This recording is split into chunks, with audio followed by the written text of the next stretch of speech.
What's up, guys? It's your boy Viper Sport Forward back in the building, and we have finally done it. We have done it.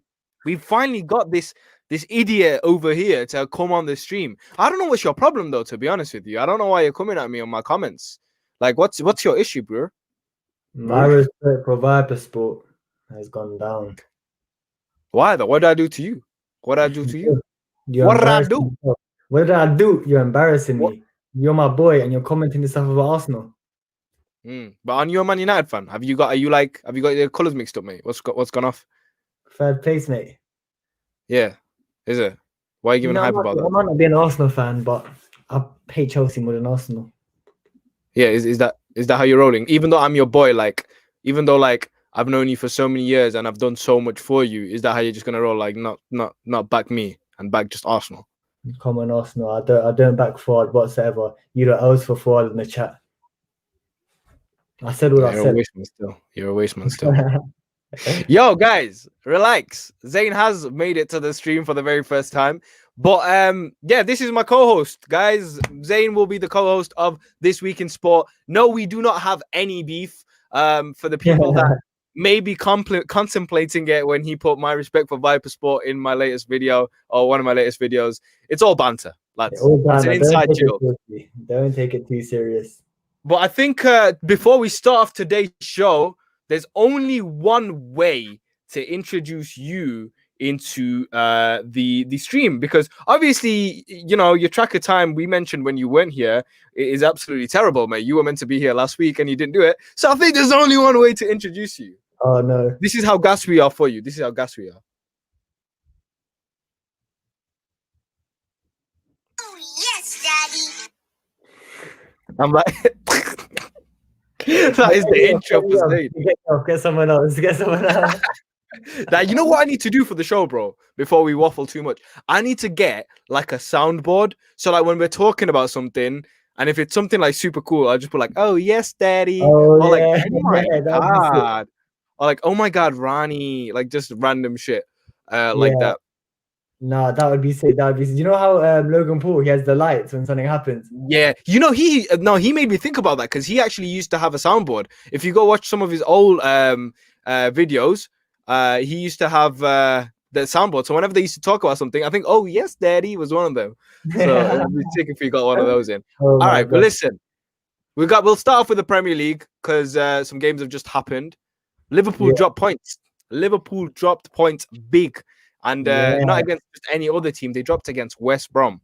So that one really caught me by surprise. I won't lie to you. I thought Liverpool had that game. They scored early on as well. I'm thinking, oh no, Liverpool are going to run away with this title starting from this game.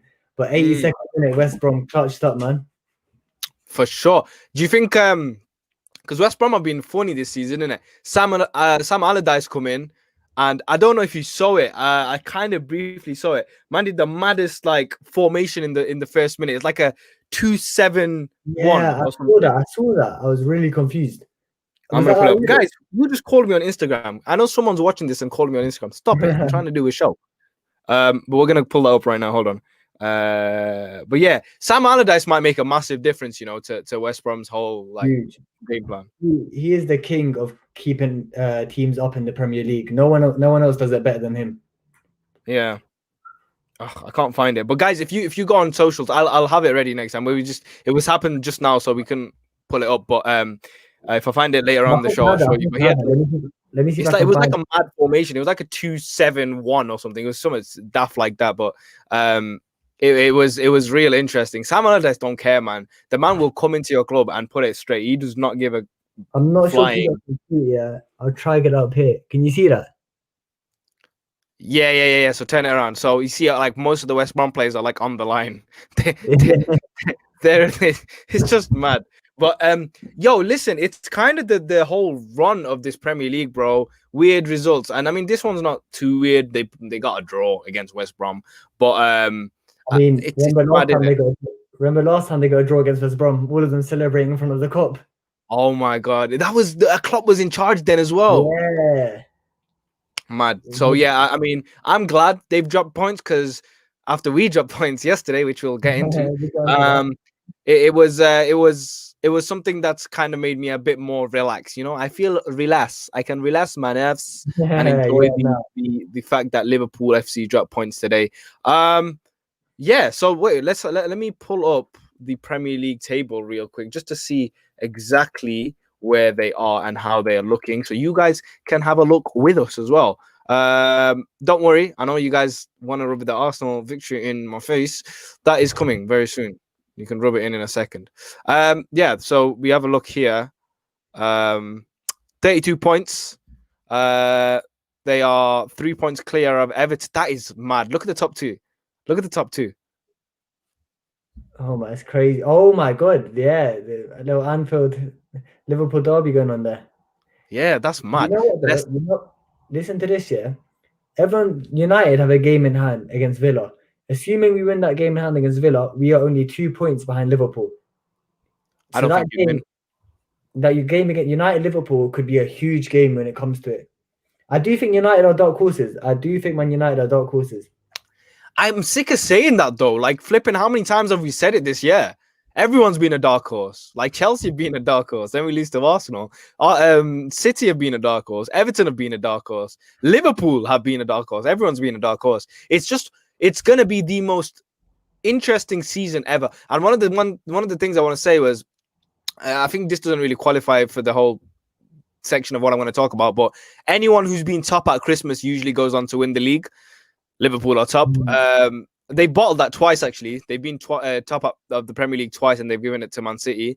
But we've also got to remember we're a month behind in the Premier League, so it's going to kind of come down to next month to see who's on top. I mean, but even then, bro, I mean, look at the points. Like, we lost yesterday. We're 7th, 25 points. We're not far off the top. I'm looking at the table. I'm seeing 32, 29, 28, 27, 26, and a load of 25s. This is the tightest it's been in years. I haven't seen you man were complaining about your PE teacher a few weeks ago.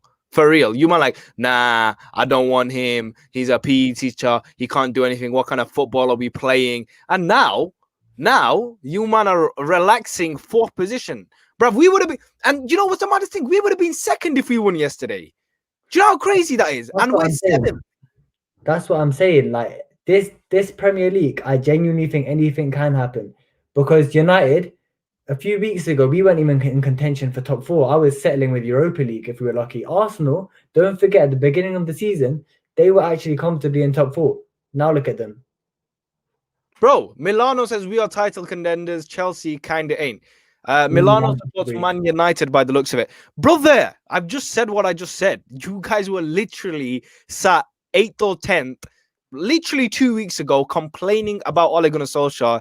You've got a good few victories. You're on form. You're playing good football. I can't deny it. Sheffield United was very good. I mean, Sheffield United are below average this season, but it was still good football. And I'm seeing Man United play good football. But I can see the tide's turning again. Honestly, the only tide I really want to turn is I don't want to see Liverpool win the Premier League again this year. I can't be asked. No, I love it. That's the one tide that needs to turn straight away. And I think I'm praying that hopefully, I don't pray on anyone's downfall, but as a rival fan, I'm hoping that this game today was the game of the beginning of the end for Liverpool's title contention. The thing is, for me, for Man United, it's one thing winning, but I'm actually seeing a way of football. And what I didn't see with Chelsea yesterday is what I'm seeing with Man United. I'm seeing tactics, a way of playing football, counter-attack, quick possession. But that's what makes me feel confident. Whereas as a Chelsea fan, I'd be worried watching that game yesterday. I didn't see any tactics, just crosses and vibes. Yeah, that's true. I interrupt this session of This Week in Sport for a sponsor. The sponsor goes... Zayn, I'm chatting shit. I'm just, you know how you have to speak shit into existence. So today's sponsor is Panini Premier League cards, guys. If you want to have fun with Premier League cards and collect them and be a cool kid, please buy them for £1 from your local Sainsbury's or Tesco's or whatever. I got it from Sainsbury's. So yeah, big up. I got £0.0 from that endorsement. I'll let you into a secret. Yeah, Match Attax paid him $100,000 for a promotion just there. lies. Oh my god. All right, let's move on to the next thing. Listen, I want to hold off this Arsenal talk as long as possible. It'll be the next topic, I promise. But I want to jump into something else before we jump into the big Arsenal talk, because that's gonna go on for a hot second, because I want to get a lot off my chest. But we're gonna talk about some Messi masterclass. Now, I wasn't gonna initially cover this topic because no alcohol zone around here, boys. Halal thing only. No alcohol thing around here. But I'm sure you guys have heard. Budweiser sent out 644 bottles to like every goalkeeper that conceded a goal against Messi, which was crazy. But the thing I want to mention is not that. The thing I do want to mention is the fact that Lionel Messi, my respect for Lionel Messi, has gone right. He stole my line. I was waiting for that line. Big Mac Jack, little quote. If you're watching, big up yourself. But nah, bro. You know what? It's such a considerate thing for someone at the highest level to be like, you know what? Let me fix this brand deal, and whoever's a recovering alcoholic or a Muslim who doesn't drink, I think I don't know if there was like any other religions that don't drink, but he specifically sent them non-alcoholic beers. Like he made them do that. Budweiser, I don't think it was Budweiser's plan. So I mean, fair play. Messi just earned a lot of my respect through that, to be fair. Yeah, no, I did respect that he didn't have to do it. Like he's sending out Budweiser's bottle. He could have sent the same one to everyone. It wasn't about the drink; it's about the reason behind the drink. But he still went ethical, isn't it? Because nowadays you don't see ethical moves in the world, bro. No, you know what I think? Yeah, like I don't expect to see it, but it's nice to see it. But talking about that, since we're on topic, Kepa is a clown.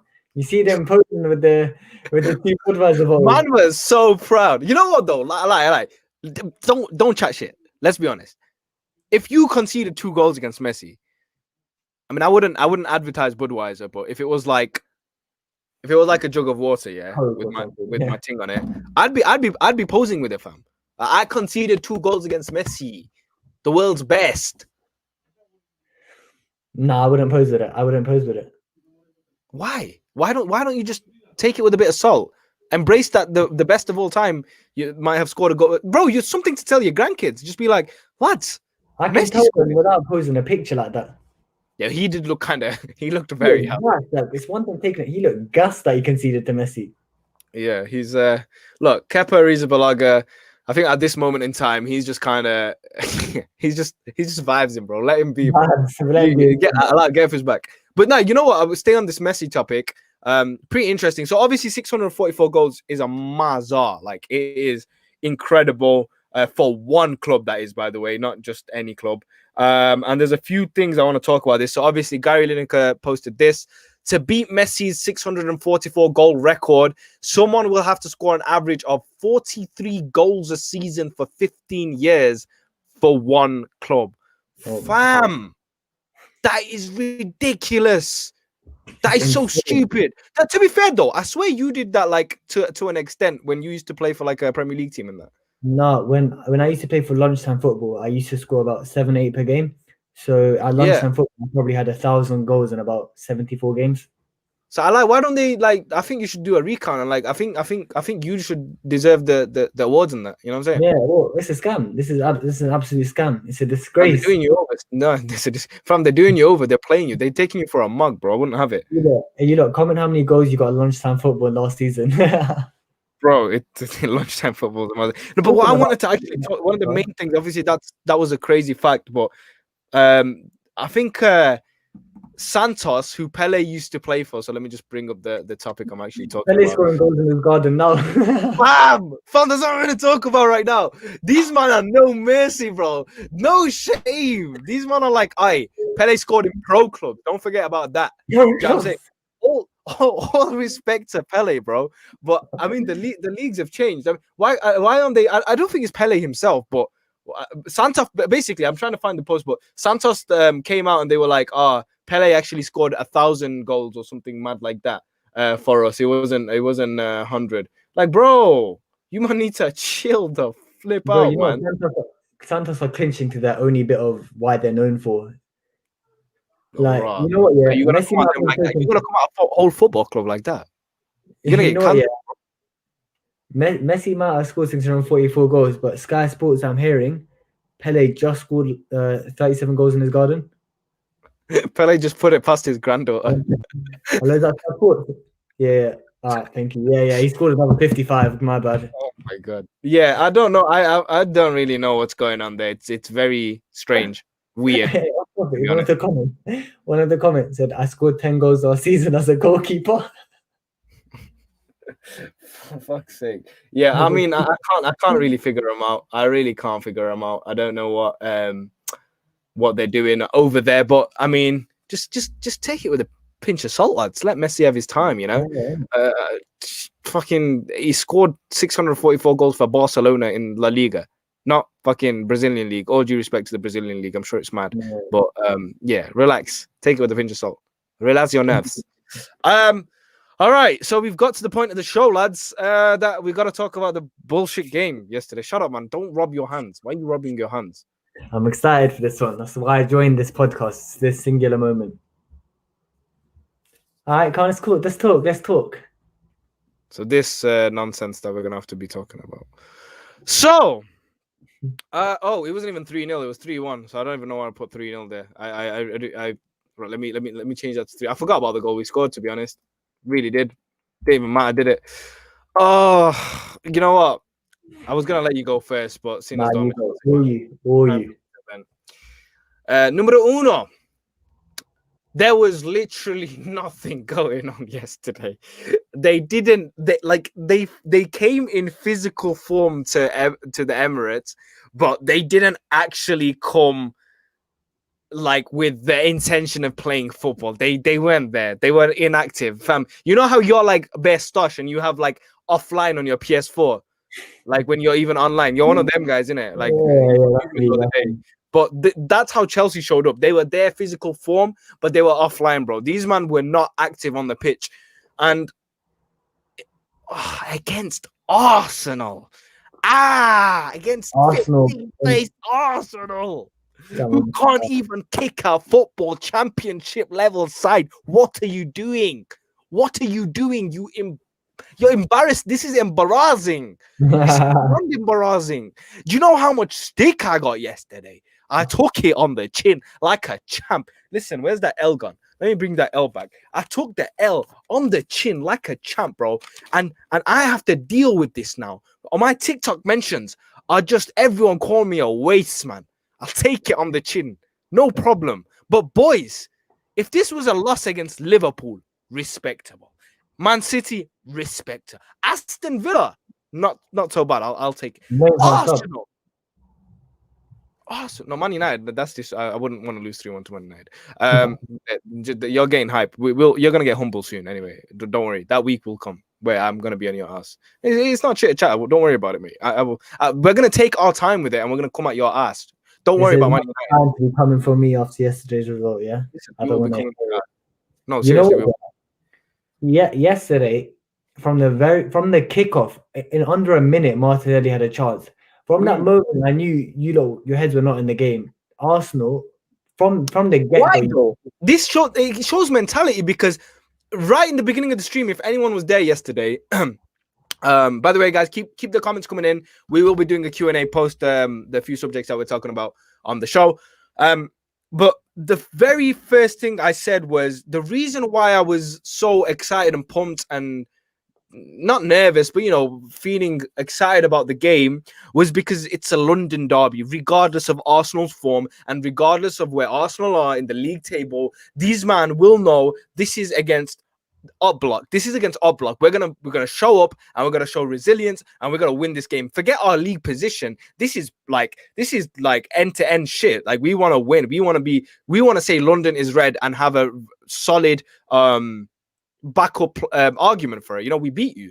And from the get-go, you could see that. But whereas Chelsea, nothing. The midfield was empty.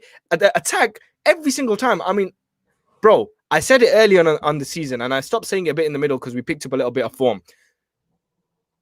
The same football. We played the same football. Tippy-tappy around the back, which is nice. We build it up, hit it onto the wing, give it to Reece James or give it to whoever is on the left side. These days, it's Timo Werner. Just try whip it in. Most of the time, it's not even from the left side. The cross is coming same direction. It's Reece James or whoever makes a little cut in with Reece, and they whip it in, and they try to get a goal. Guess what? We did get one goal from it. Nice, decent. But it wasn't enough. because Arsenal had 3 other at the other end. Why can't we play a bit of fancy football, a bit like what Man United did? Listen, I banter Man United all day long, and I will.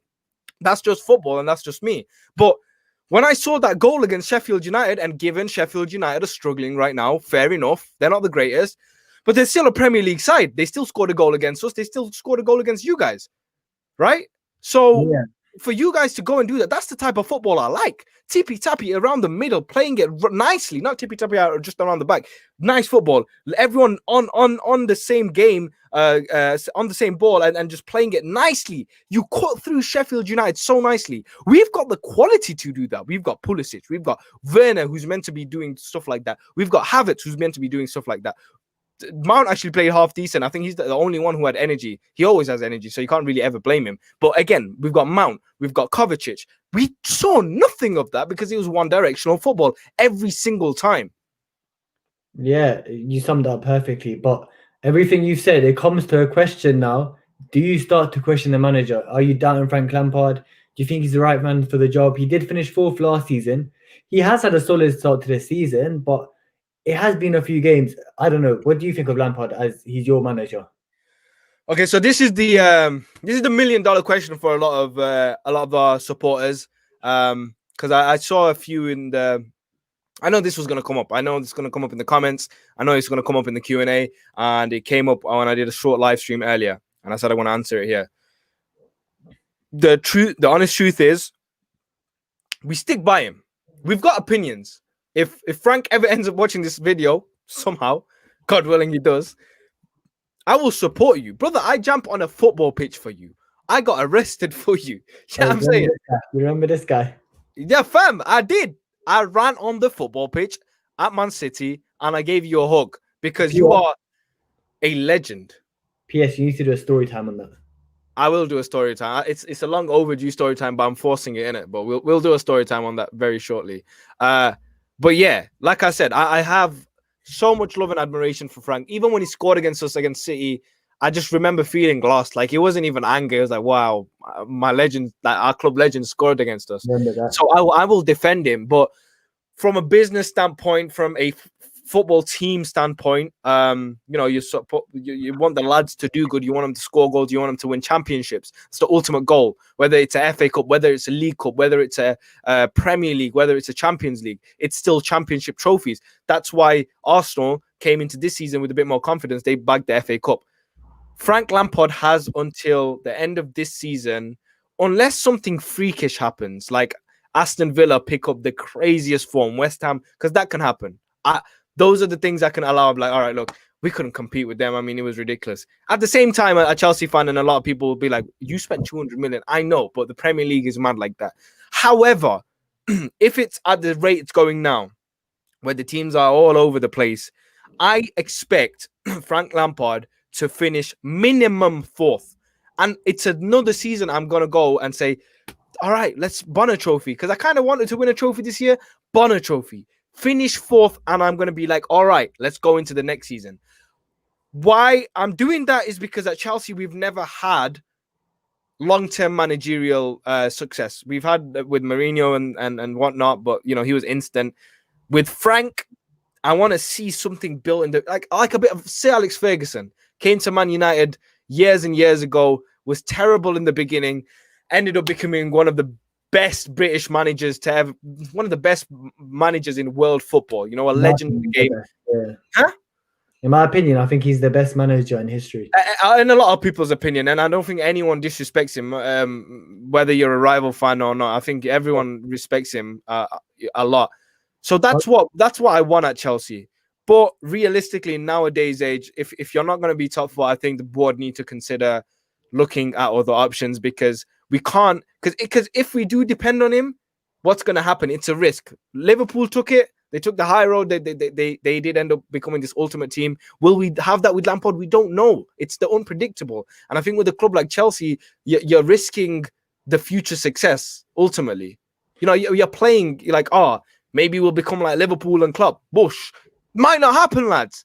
Might just turn out to be an Arsenal, and we don't win a Premier League for 15 years. And then we win a FA Cup 15 years later, end our trophy drought, and think that's the biggest thing that we've achieved, and suddenly London's blue. No. Winning an FA Cup after 15 years doesn't make you the runners the running team in London. That's not what I want. If it's a long-term strategy, it's got to be within 4 or 5 years where we start winning little trophies like the League Cup, FA Cup, then Premier League, Champions League. You can't have anything less. Chelsea Football Club has now built itself to be a team where they always have top quality players. I don't really support the board and the actual business behind it because of a lot of things. But the players that come into the team that I do support, the team I support. Say again? You Chelsea? Yeah. I don't actually support the like the ownership of it anymore because of a lot of stories. That's another video completely. But the team, I have my full support in, and the boys. I mean, they're all. I mean, 200 million, brother. We spent 200 million. Yeah, Kai Havertz, Timo Werner, Hakim Ziyech. These are world-class players. And you cannot go another season. You can't go 3 seasons without winning a trophy. It's disgraceful. On that topic, it does make me question one thing I've been thinking about a lot. There's a lot of improvements with the Chelsea team that can be made, But one thing for me, which is my mind is baffled still. Frank Lampard, he is a decent manager. He's shown it last season. He showed it at Derby. But any normal person with the common sense, why is consistently after not performing Werner playing left wing? He is clearly a striker. The guy is a striker. Look, there was I get you, and I don't want to ramble on. I know this is kind of my topic, and I don't want to keep on talking, bro. But he did it with Mount and Mason Mount. I love. Me and Noah say it every single time before we speak about Mount. We love the guy. I mean, he's a quality player. He was actually probably our best player yesterday. The pressure was on. He's played so much this season that he's not gonna even fatigue anymore. The guy's just hench now. His body is become hench, bro. This guy is ready for any game. He's ready for 90 minutes. If you wake him up at 3 a.m. in the morning, he's become the Floyd Mayweather of football right now. Huh? His work rate is insane. But it's become like that as Frank just didn't drop him. He dropped him like twice. A lot of fans were like, all right, maybe we drop Mason Mount now. We didn't get that because Frank just kept him playing. Fair enough, now he's doing good. Does he expect the same with Werner? I don't know. Maybe, but I don't know if it's going to be good. I don't know why this geezer, you're playing him in the wrong position. Wingers, right? Zayn, I think you play wing, right? In real life? Yeah. You run out defenders, right? You run out defenders. You want a trickery, a bit of skill, a bit of sauce. Yeah, that's what I'm saying. Being a winger is all about sauce. You can't, yes, he's like, let's be honest, he's quite stiff in the sense he's a striker where he's got pace to run past, just straight past the defender. He's got a brilliant shot on him. Well, not this season, but in Leipzig, he had a brilliant shot on him. He's good in the air. He's a stiff player, but someone like that, he's not a skiller. He's not agile on the ball. He's not very silky. He can't dribble. So that is all the qualities you don't want on the wing. Just because he has pace, it doesn't make you a winger. And I think it's affecting him now with his confidence that when he even gets into position which a striker would get in, he's not finishing his chances. Exactly, and that's I'm gonna pull this one up right now so I don't get my stats wrong, but it's sad for him because when he came in, I wanted to back him because you see his highlight reel. I mean, I didn't watch RB Leipzig like a fan or anything last season. I think I watched one half of one game to see a bit of Werner. He didn't do anything in that game. Neither did Kai Havertz in the 30 minutes of the Leverkusen game I watched, but that was against Bayern. I can't really remember him doing anything mad. Werner, from the highlights I saw, I remember I made a video on this channel and Blues Fans TV. I expected him to come in, be the central man and bang those goals in. Now you're playing this geezer out wide when he is getting, like exactly like you said, just echoing what you said. He's getting those chances and he's not finishing. So that when people say, put him in strike and see, brother, he's getting those strike positions. Let me stop waffling and bring it up. He's getting on those strike positions, but guess what? He ain't finishing. Literally, he's getting those chances again and again and again and again, and he's not finishing. All right, here we go. Timo Werner, last 9 appearances, minutes played, 621 minutes he's played. Goals? No, that's 9 appearances, all competitions. Okay, yeah. Goals, 0. Total shots, 18. Wow. Assists, 3. So fair enough, he's forced 3 assists from his wing position. Chances created, 9. In 9 appearances, chances created 9. That's 1 chance per game. I want to keep... guys, you might be like, why do these guys keep going silent? Because it's Freaking insane. I don't want to swear today. It's freaking insane. Nine chances in 9 games he's created from the wing. What else does that have to tell you about not starting him? We've got Christian Pulisic back in our side. Guess what? He's the best player at Chelsea Football Club. The best. He's one of the best in the Premier League. Christian Pulisic has all the ability. Inshallah, he doesn't get injured. He has all the ability to become one of the best the Premier League seen. And a bit of extra because the Americans support him so much, you know, he's going to get that extra backing. He can become this commercial superstar. And the best thing about him is every time we've seen him fully fit, coming into the team, he barely disappoints. He might have a quiet game sometimes, barely disappoints. Pick the ball up, bam. He's like a mini Hazard. It's amazing to watch. And to say we let Hazard go and now we've got this kid, God bless. As we say, alhamdulillah, we've got him. You know, so why not play him in his preferred position, which is left wing? You're wasting him at right wing. He's still forcing chances. Like he made that little play with Callum Hudson-Odoi, who came on, which is the next point I'm going to go into. Little play with Callum Hudson-Odoi, and then Tammy gets his goal. Callum Hudson-Odoi, he's a winger. He can play right wing. He will run at defenders and create chances. Pulisic on the left, Hudson-Odoi on the right. Boom, in the middle. Give Werner a chance. If he's not playing well, you wanna cross balls in. You want to play cross ball, Giroud. Beyond me, I do not understand. If your tactic as Frank Lampard is get the balls to the fullbacks, get it to Reece James, get it to Chilwell, who clearly are coming up a lot, and every time they're whipping in, and every time it's a good delivery which goes nowhere. If that's your tactic, do you not have the common sense to bring on one of the best headers in the world, in my opinion, Olivier Giroud? He's been on the best at what he does. Best at what he does. He's on form. He's always in the right positioning, high heading ability. That's everything you're looking for in the style you play. But you don't decide to start him. I do not see the logic. He bagged 4 against Sevilla. Sevilla are a tough team away in the Champions League. In a big game, he bagged 4. What else do you need, Frank? It's in your eyes. I do think though, a big boost for you that will be when Ziyech comes back. But if Ziyech, I feel like Ziyech and Giroud could be a disgusting combination if Giroud actually starts. Yeah, and I see a few people mentioning Ziyech with him being injured, and with him being injured in the beginning of the season. The one rant I went on about again and again. Hudson-Odoi, the kid is wanted by Bayern Munich. Munich, bro. The champions of Europe want this kid. The kid comes on every time. When we were losing 3-0 against West Brom, he came on and masterclass, ran the game, ran West Brom out their stadium, pulled the game back. I made this little TikTok for anyone that hasn't seen it. Go and give me views in it. It'll be good. But this is literally what happens. We don't need that. Why? Because we the best player in the game, and that's facts. My man, hold on. We don't need. Literally, that's what happens. So I don't know why they're starting from the top, but listen, I'm not gonna waffle anymore. That's just my thoughts on the game. And Zayn as well. He's clearly confused as a Man United fan. It's crazy. It's beyond mad. One thing sticking with Arsenal though, real quick. Ozil is a flipping. He's a G, bro. This man, is fantastic. Look at this tweet. If you can see it, hold on, move the banner. Really happy for all our youngsters today, playing with pride and no fear. Crucial 3 points. Yeah, Gunners, yeah. I mean, the guy is getting blacklisted over at Arsenal for I don't even know what reason at this point. I really don't know why, when you're struggling, apart from yesterday, when you're 15th place, one of the world's best midfielders, was one of the world's best. I don't know what level he's at right now. Mesut Ozil, pure class of a footballer.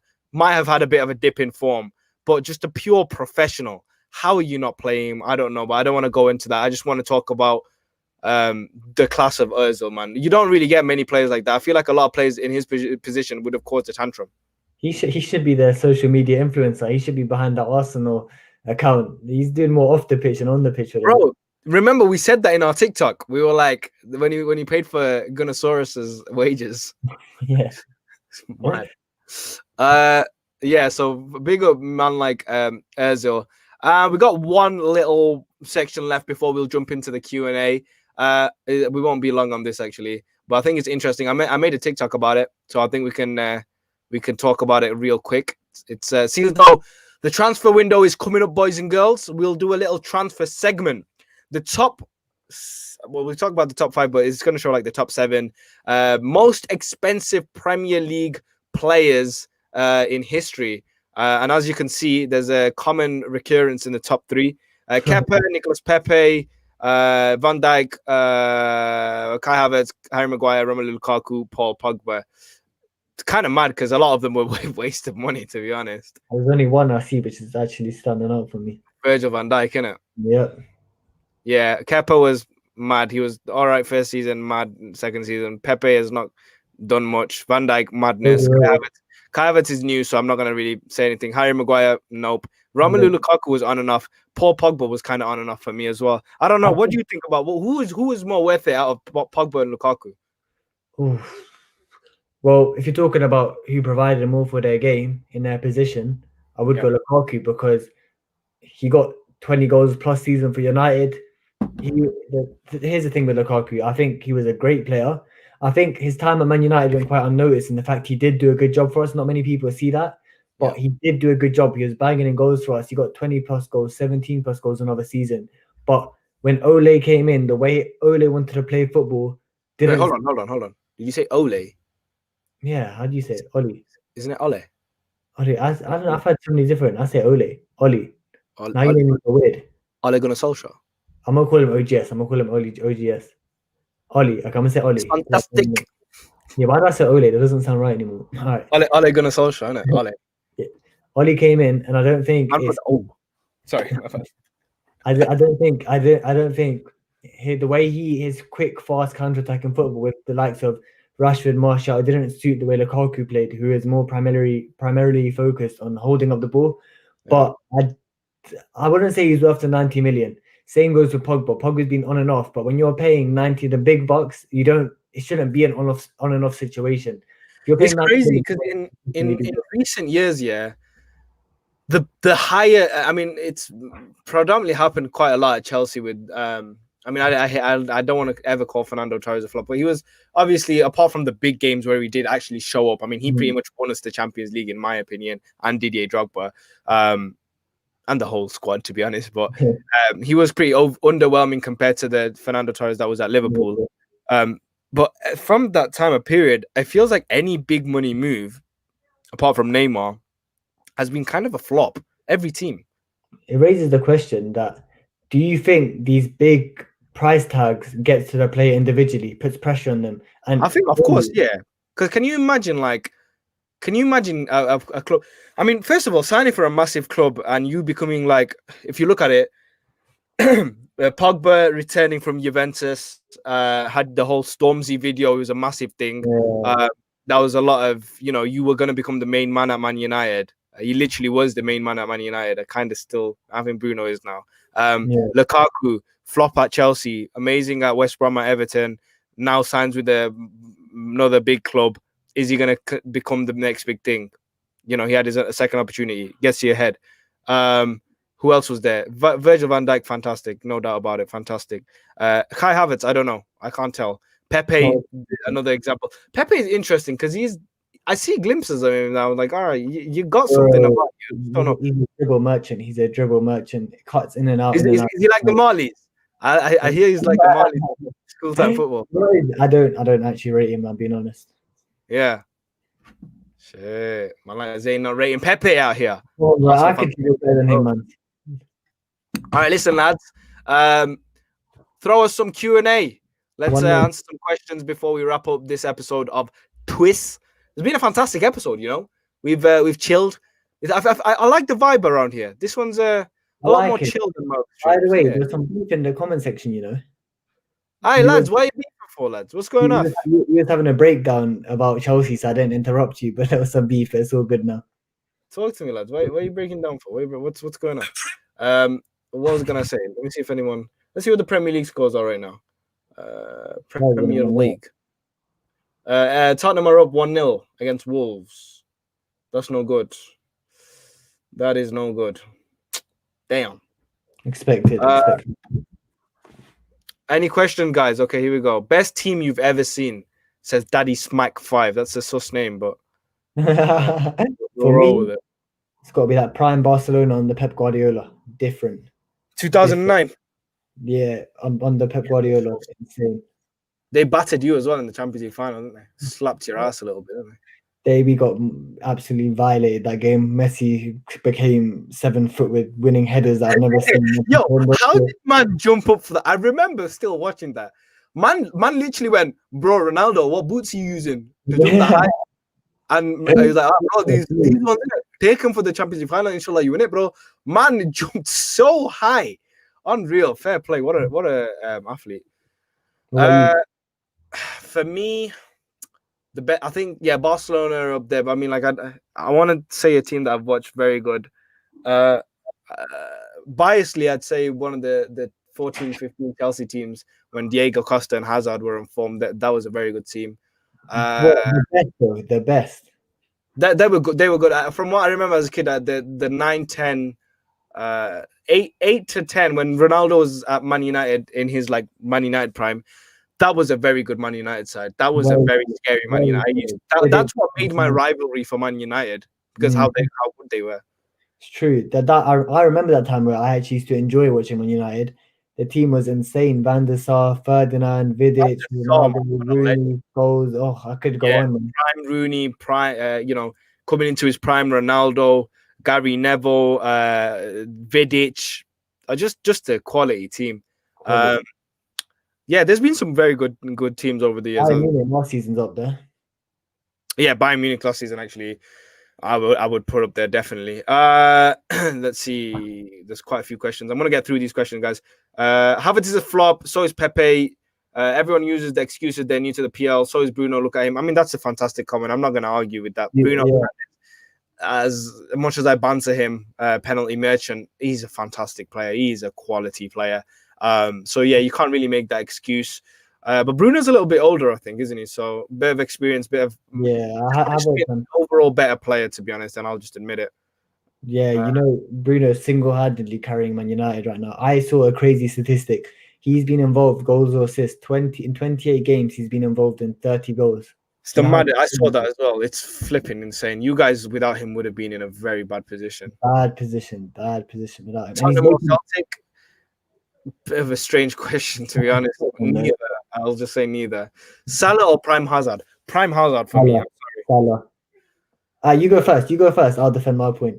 Nah, Prime Hazard, bro. What are you talking about? Nah, bro. Salah is insane, bro. This guy's the quickest involvement to 100, quickest one to get to 100 goals. He's getting easy 20 plus goals. Hazard never got 20 goals per season once. Salah, every season since I've been at Liverpool, has got 20 plus goals, top goal scorer. He's untouchable right now. Okay, good point. What position does he play? Who's Salah? Right wing. Right wing. Okay, so it's a good argument. Here's my thing.